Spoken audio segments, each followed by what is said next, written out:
about 6 p.m. here in Windhoek, and I just got back from work, school. My work is actually study based.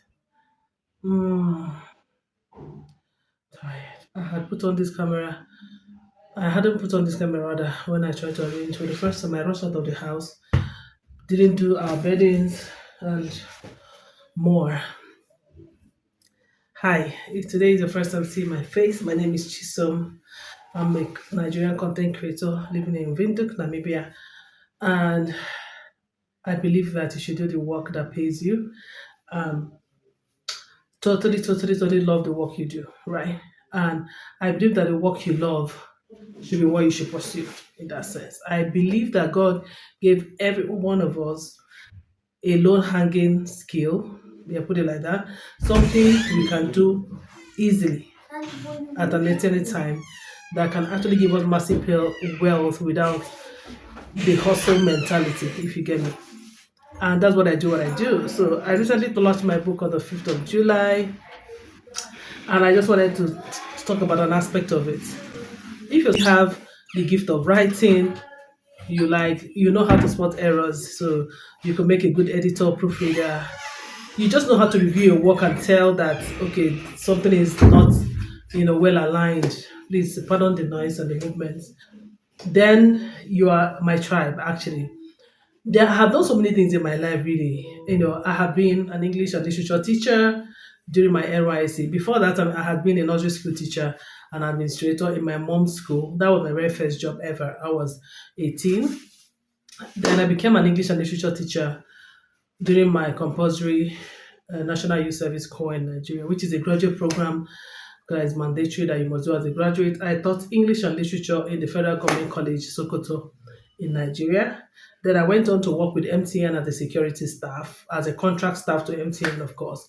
The name of my company was, I can't even remember now, but anyway, we were we were situated or we worked for MTN staff, and I worked there for 10 months. Then I went for youth service to start that, the English and all that. When I left home finally to Abuja, I worked first as a media assistant and proofreader editor of in a magazine company.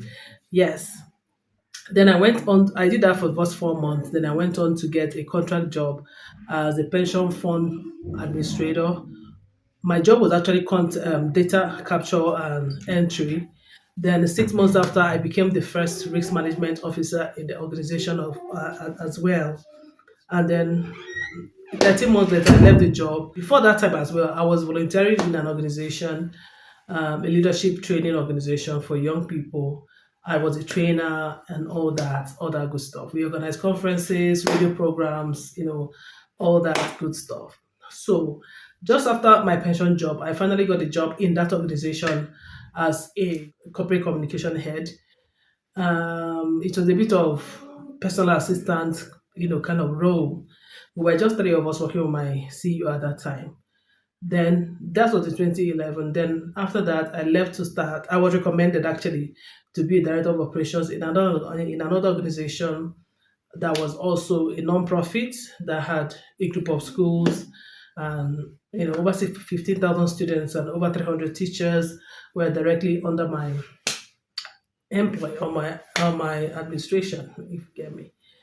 2 years later, I left, tried to start a media company off with a billionaire in my country, but that lasted for 3 weeks because it wasn't aligned with my values. I'm taking time to take you through my career steps, driving to where I'm going to. So stay with me.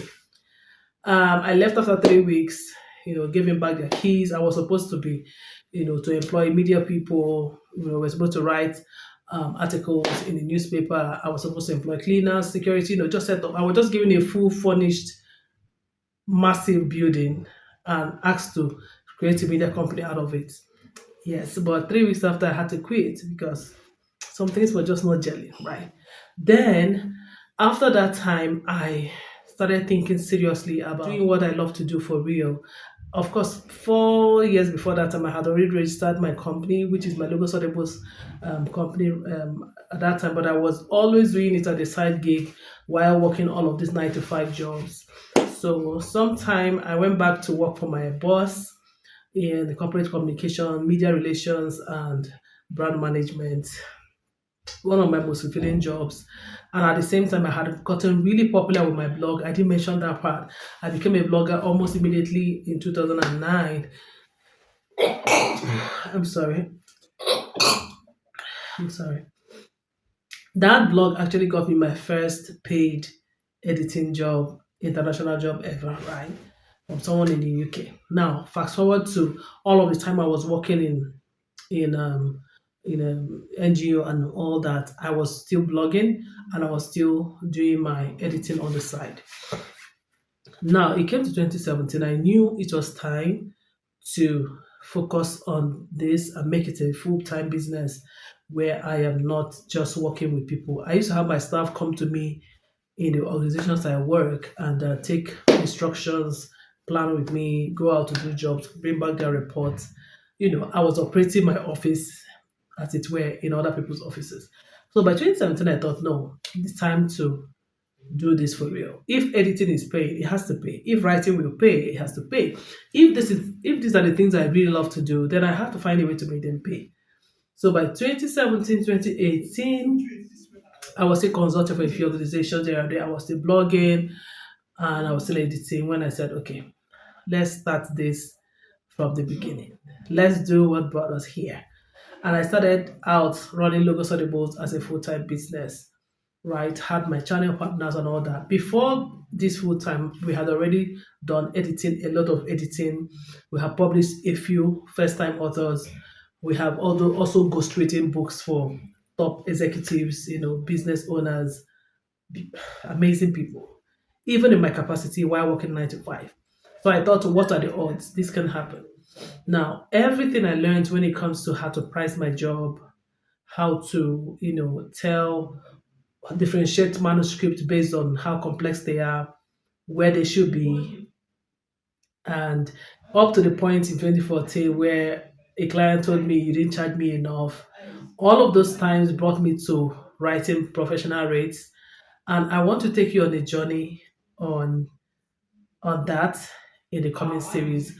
And I need you to do one thing for me. Please like this video so that more people can find it, and also do me the honors of sharing with loved ones, people who will be interested in learning how to make this business, how to make the business of publishing, editing, proofreading, ghostwriting worthwhile. Will you do that for me?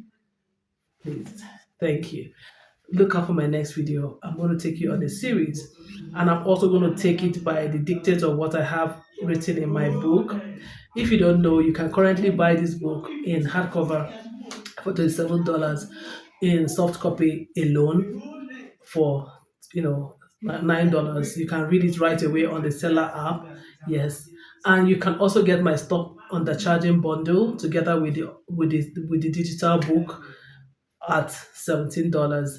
And you can actually join my mastermind. I haven't had anyone join our mastermind yet, so you can be the first. What do you get at the mastermind member? First of all, you get the hardcover book.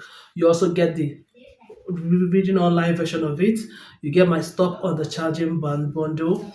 Then you join my 1 year mastermind, which is starting in September. Here I take you through everything you need to know to make a successful business out of your writing skill and editing and publishing skill. I'll teach you everything month by month. I will have a Zoom meeting once every month, and you can interact with other people as well. And we wrap it up with a vacation in an African country where we just relax, more like a retreat, right? And if you're interested in my mastermind, I want to see you there. Okay, so look up my videos and let's unpack the professional rate, shall we? Ciao. Thank you.